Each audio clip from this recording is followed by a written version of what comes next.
That Fresh Morning.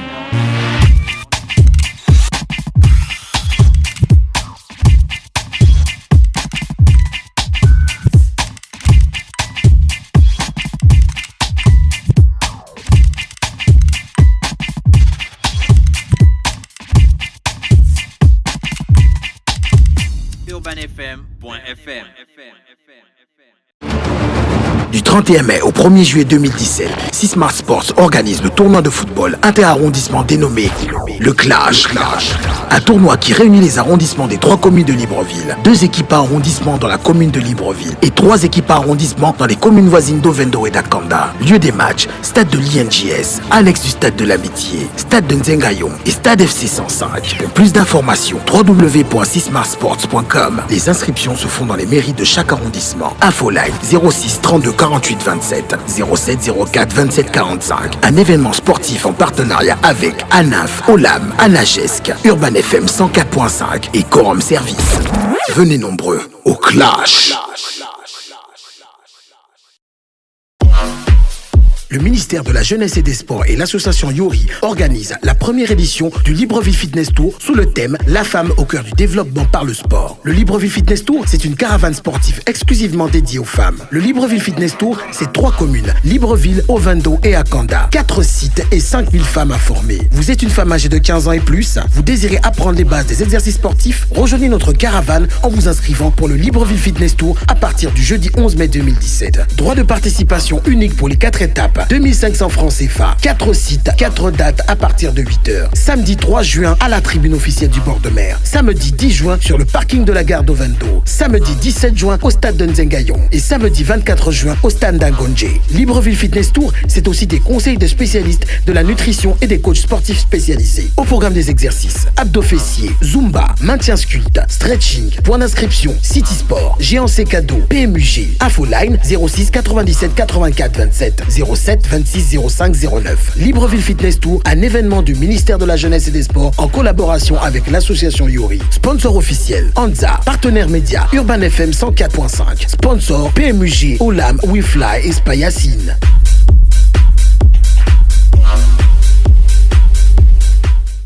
Le réveil matinal le plus haut de la capitale sur la radio.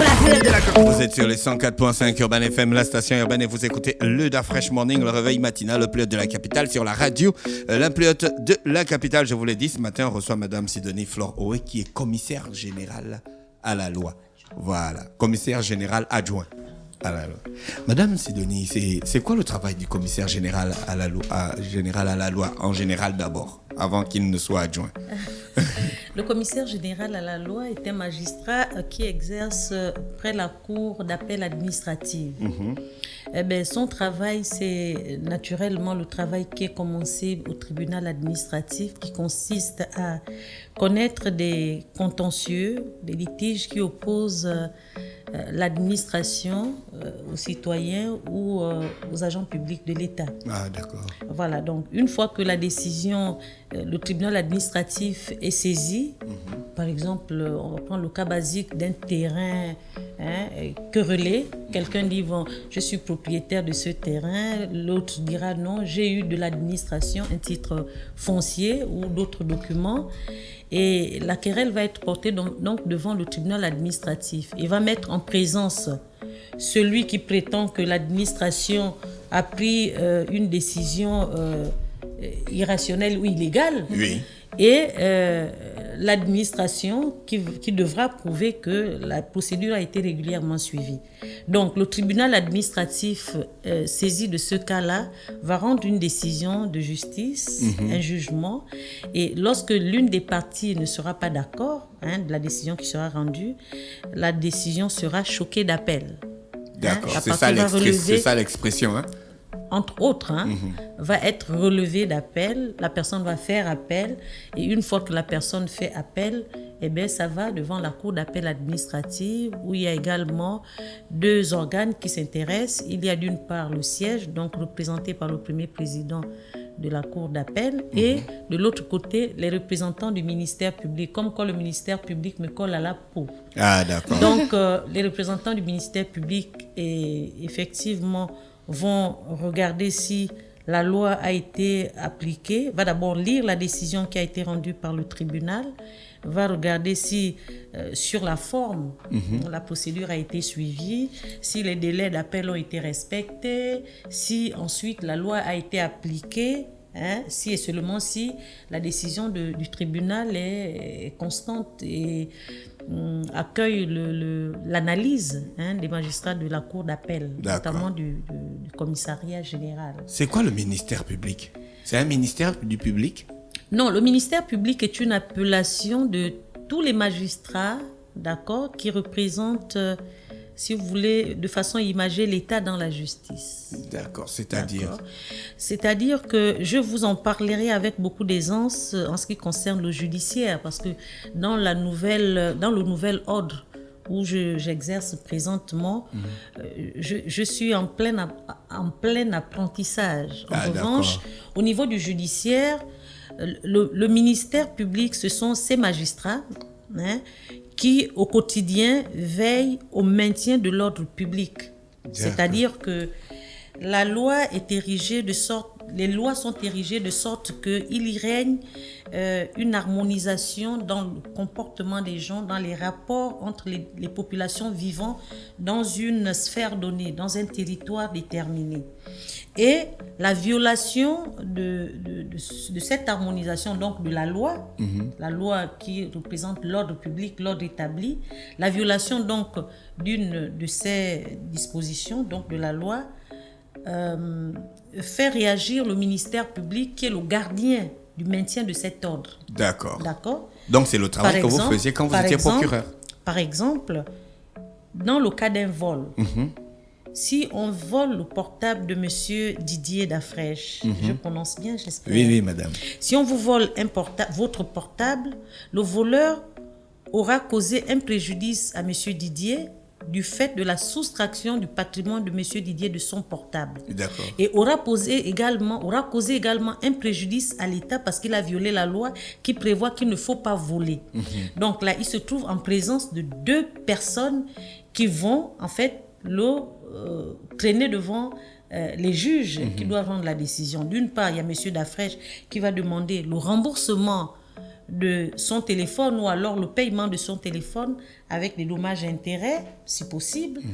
De l'autre côté, il y aura le ministère public gardien donc du maintien de l'ordre public, donc les magistrats qui représentent la société, qui viendra dire oui, vous avez violé la loi, vous deviez payer par ce que le législateur a bien prévu, soit par une peine d'emprisonnement, une peine d'amende. Est-ce qu'il y a une situation où le ministère public ne peut ne pas être engagé? Si, quand il y a une infraction, il est obligé d'intervenir. Donc, dès que quelqu'un a commis une infraction, il a de facto déjà... Ah, bien sûr. On peut mettre le ministère public de côté si on règle l'affaire en amiable? Non. Si vous réglez, dans le cas que j'ai pris tout à l'heure, l'exemple que j'ai pris tout à l'heure, si et seulement si vous réglez l'affaire entre le voleur et vous pour dire vous rembourser, ça ne lie pas le ministère public. Mais pourtant, il y a eu vol quand même. Permettez-moi, ça ne lie pas le ministère public. Ça veut dire que les poursuites peuvent continuer. D'accord. Vous, en tant que partie civile, donc la partie privée, vous allez renoncer à vos intérêts civils. Vous allez dire non, c'est pas grave. Mais le ministère public n'est pas obligé de vous suivre. Mais il n'y a jamais de résolution à l'amiable avec le ministère. En revanche, le ministère public, conformément à la loi, peut prendre la décision de ne pas vous poursuivre si les faits sont délicats ou si la poursuite présente une situation plus grave. À ce moment, on dit que le procureur de la République classe sans suite. D'accord. Ah, ça, vous maîtrisez la chose. Madame Sidonie Flore, oui, dimanche, c'est la fête des pères. Et vous avez des communications bien particulières à passer à cet effet. D'où votre présence ici ce matin. En effet. Dans le prolongement donc de l'acte d'état civil. Oui, c'est dimanche. Dans le prolongement de l'acte d'état civil, donc nous focalisons là sur les actes de naissance. Il y a que nous avons épluché la procédure. Nous continuons à recevoir des gens sur la procédure et autres. La procédure d'établissement d'acte de naissance. Et puis, je vous disais, lors de mon dernier passage ici, qu'il y avait également le contenu qu'on devait regarder, donc les différentes mentions.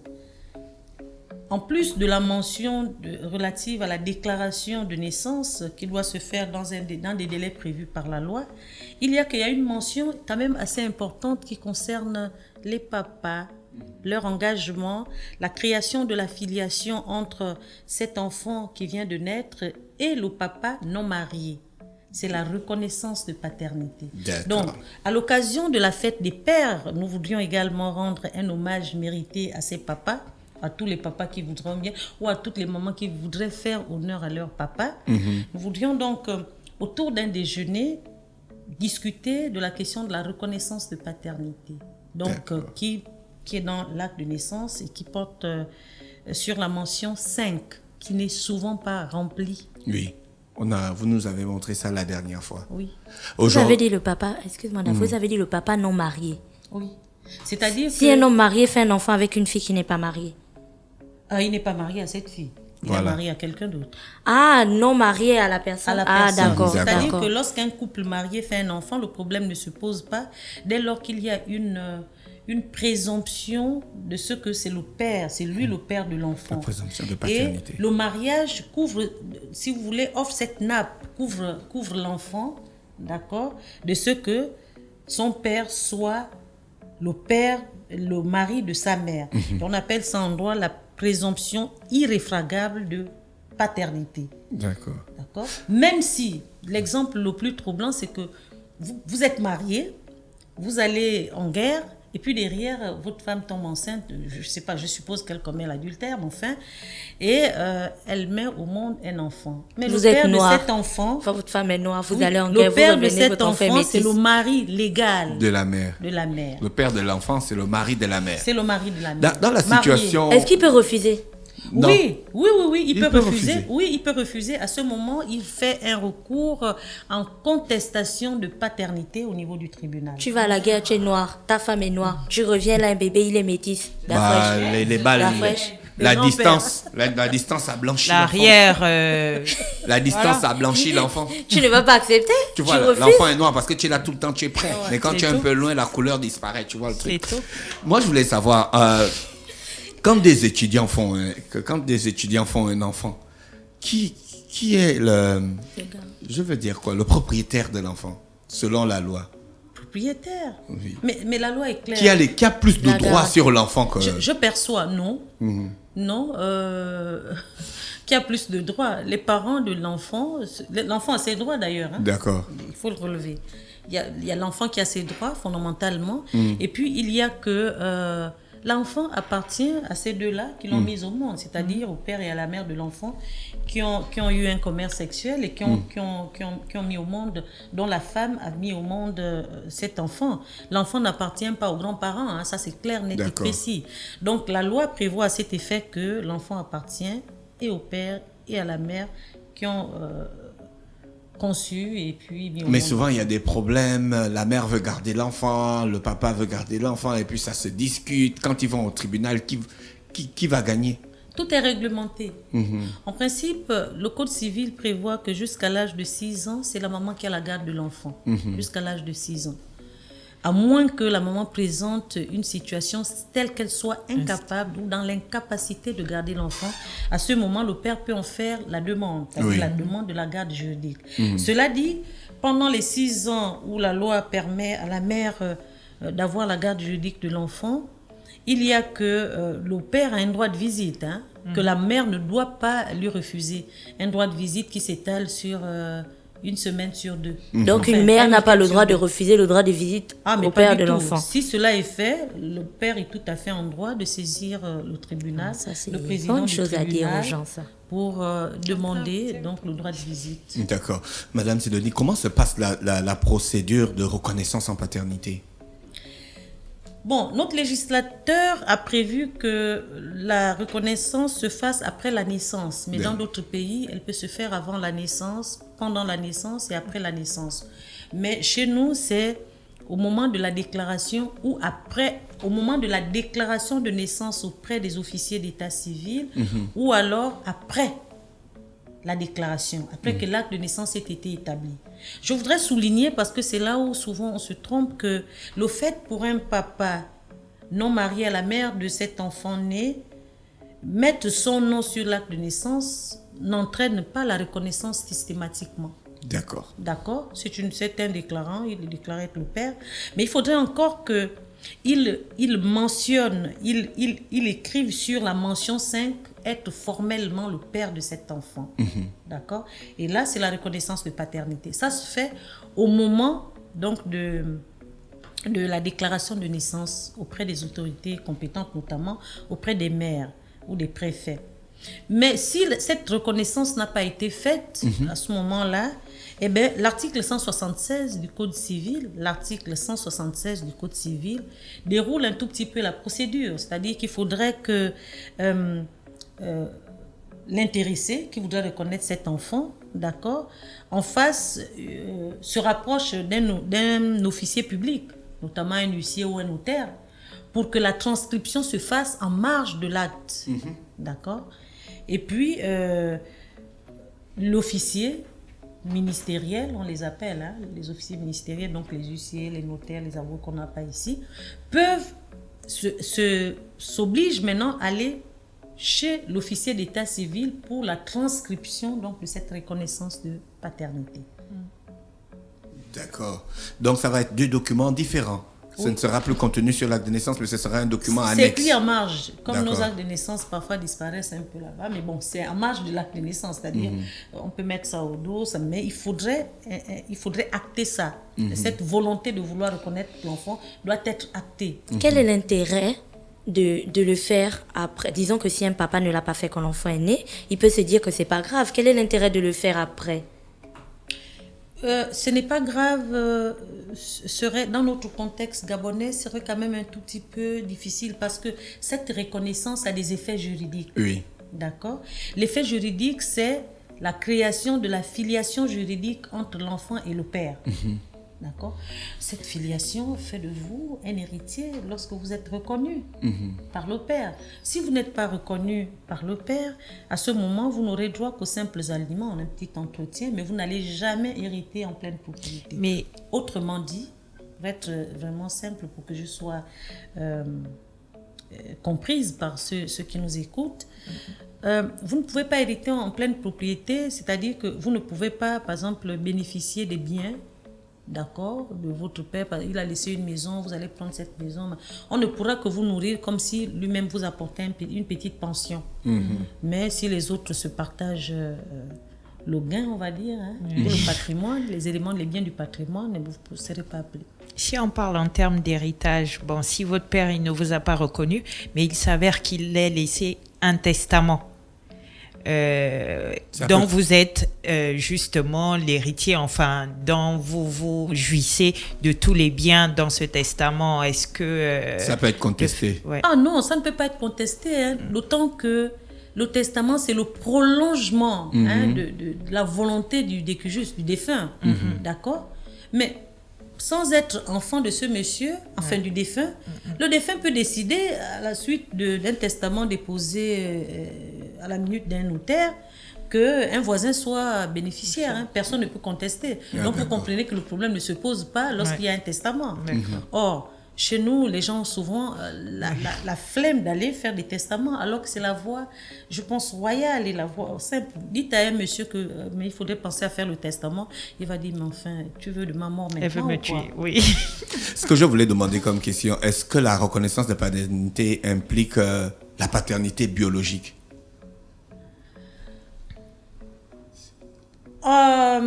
Si je ne suis pas le père biologique d'un enfant, est-ce que je peux le reconnaître? Non, je comprends la question. Il faut être prudente dans la réponse. Je voudrais être prudente dans la réponse. Est-ce que la reconnaissance de paternité signifie que vous êtes le père? Mais pas forcément. Pas forcément. Maintenant, le père biologique peut venir, si l'enfant a été reconnu, par exemple, par le père non biologique, mais qui apprécie bien la maman de l'enfant et qui voudrait prendre en charge toutes les charges relatives à cette dame. Parce que l'enfant est une charge, hein, quoi qu'on dise, quoi qu'on pense.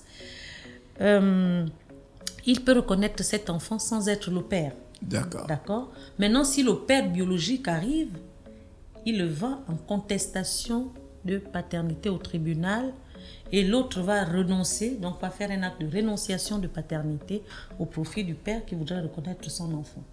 D'accord. Ok. Ça, C'est lourd. c'est fort. C'est intéressant, c'est intéressant et important à savoir pour éviter que des procès interminables ne puissent se tenir. Parce que souvent, les gens ne comprennent pas lorsqu'on dit que non, vous n'avez droit qu'aux simples aliments. Lorsque quelqu'un décède, les enfants arrivent. Ah, mais votre père ne vous a pas reconnu formellement et tout ça là. Et c'est une invite également qui est faite aux officiers d'état civil de le rappeler également aux pères qui arrivent, même s'ils ne le reconnaissent pas aussitôt, mais qu'ils le fassent plus tard, quoi. D'accord. Donc, lors de votre rencontre, vous allez parler expressément de la reconnaissance de paternité. Est-ce que les pères seront là? Mais c'est à l'occasion de la fête des pères. C'est à l'occasion de la fête des pères. C'est une invitation qui est faite donc au papa et aux mamans également de faire quand même un tout petit peu honneur au papa. Ils s'occupent un peu trop des mamans à la fête des pères, que les mamans également essaient d'inviter leurs conjoints ou leurs compagnons pour prendre part donc à ce déjeuner juridique. C'est un déjeuner juridique qui portera sur la reconnaissance de paternité. Vous allez le faire où? À Ngondje. Toujours à la même salle? Toujours à Ngondje, au siège donc du salon de la femme. Je pense que ce sera en plein air pour rendre plus agréable la rencontre. Et ça va se faire autour d'un repas. Il y a un taux de participation? Oui, bien entendu, puisque les gens vont manger et boire. C'est pas gratuit, on n'a pas encore eu suffisamment d'accompagnateurs. En dehors de quelques entreprises qui nous accompagnent. Je ne sais pas si je peux les citer. Oui, il n'y a pas de souci. Pour les encourager. Il y a donc Sombraga, il y a Bikorama, il y a Isopress, il y a entre autres Soferga, il y a Voici mes fils, il y a quoi? Le grand des grands, c'est Kagadis, qui nous a vraiment accompagnés à l'occasion de la fête des mères. Tous les cadeaux presque qu'on a offerts aux mamans pour ce jeu concours, à cette élection, mais nous ont été offerts par le groupe Sekagadis. Ah oui, finalement l'élection, elle s'est passée comment? Parfaitement. Oh là là, les mamans étaient, si vous voulez, inondées de bonheur. Il y a une maman veuve depuis 50 ans, qui a quand même eu un réfrigérateur d'une valeur de 700 000, ce n'est pas rien. Elle était hyper éblouie. Et puis nous avons une femme mariée de plus de 50 ans également, qui a eu une gazinière d'une valeur de 600 000 francs. Donc c'était bien. C'était bien. Nous avons aussi eu une maman, chef de famille, qui élève ses enfants, qui avait, je crois, une affaire de 9 gosses, qui a aussi eu un prix. Je crois que c'était une machine à laver. Ça c'est clair, ça va être utile. 7 enfants, une machine à laver, elle en a besoin. Et les enfants, ils aiment salir les vêtements. Donc dimanche, pour l'occasion de la fête des mères, vous allez avec le salon de la fête femme, des pères. Tu zappes ta fête. Est-ce qu'on peut faire la reconnaissance de paternité sans l'acte de naissance? Souvent dans la situation où l'acte de naissance traîne et tout ça, comme on en a parlé la dernière fois avec vous, que souvent les gens ont des problèmes, l'acte de naissance est fait en retard. Est-ce que pendant le temps d'attente là, on peut faire une reconnaissance de paternité? Mais comment faire une reconnaissance de paternité alors que vous-même, vous n'êtes pas reconnu par l'État? D'accord. Commencez d'abord par créer votre attachement à l'État par le biais de l'acte de naissance, avant de penser à rattacher les autres droits. Mais nous qui n'avons pas les pères qui ont mentionné sur la mention 5 sur l'acte de naissance, dans quelle situation nous sommes? Mais vous pouvez encore... Mais nos pères sont déjà morts, madame. Mais ils n'ont plus d'héritage. L'héritage, je suis sûre que c'est déjà en lambeaux. Ou alors il y a encore quelques subsides. Vous n'avez pas été reconnu, c'est bien dommage. Mais Gina? Oui. Je n'ai pas été reconnu, mais il est dessus. D'accord, tu as appelé le boss. Et il a été choqué. Il était dépassé. Il dit qu'on ne m'a jamais dit ça. Comment ça, je ne t'ai pas reconnu? J'ai dit que oui, papa. Parce que c'est écrit qu'en fait, tu n'es pas mon père. Ah, que si. Non, mais simplement que ce que nous sommes en train de faire relève d'un engagement citoyen. Parce que ces gens-là ne le font pas parce qu'ils refusent de le faire. Ils ne le font pas parce qu'ils ne savent pas. Et ce que nous sommes en train de faire, qu'il faudrait vraiment pérenniser, c'est un engagement citoyen pour redonner aux gens tout leur pouvoir, toute leur force pour que demain ne soit plus comme aujourd'hui. D'accord. C'est hyper important. Merci Madame Sidonie Floroway qui est avec nous ce matin sur les 104.5 Urban FM, la station urbaine. Nous avons largement dépassé le temps. Souvent quand on est avec vous, on ne voit pas le temps passer. Ça c'est terrible ça. Mais bon, on va s'habituer à faire en sorte que les choses se passent bien. On vous remercie encore d'avoir accepté notre invitation ce matin. C'est moi qui vous remercie et je voudrais rappeler que c'est c'est dimanche 18 juin 2017, la fête des pères. Le lieu, c'est Carrefour Antraco, quartier Angondje. L'heure, c'est 12h30 minutes. Le prix de participation pour manger et boire, c'est un buffet. Donc, un buffet, ça veut dire ce que ça veut dire. C'est 20 000 francs par personne, par adulte, et 10 000 francs par enfant. D'accord. Le numéro de téléphone? Toujours le même, 07 53 29 63. Ou Merci. alors au 02 59 42 62. Merci Madame Sidonie Floroway qui est avec nous ce matin sur les 104.5 Urban FM, la station urbaine. On se retrouve demain mercredi à partir de 7h. Urban FM. Découvrez et apprenez Urban FM. C'est la première radio urbaine au Gabon. Urban FM, c'est aussi une équipe de jeunes dynamiques à votre écoute pour vous satisfaire. La recherche d'une qualité de son parfaite, de nouvelles techniques de communication. Urban FM, c'est une nouvelle manière de voir et de faire de la radio.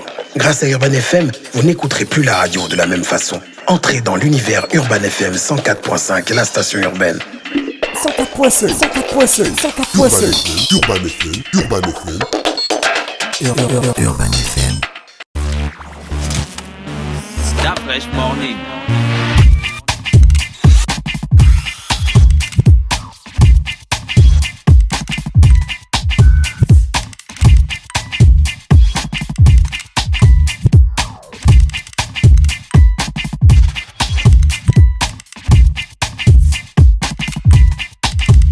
UrbanFM.fm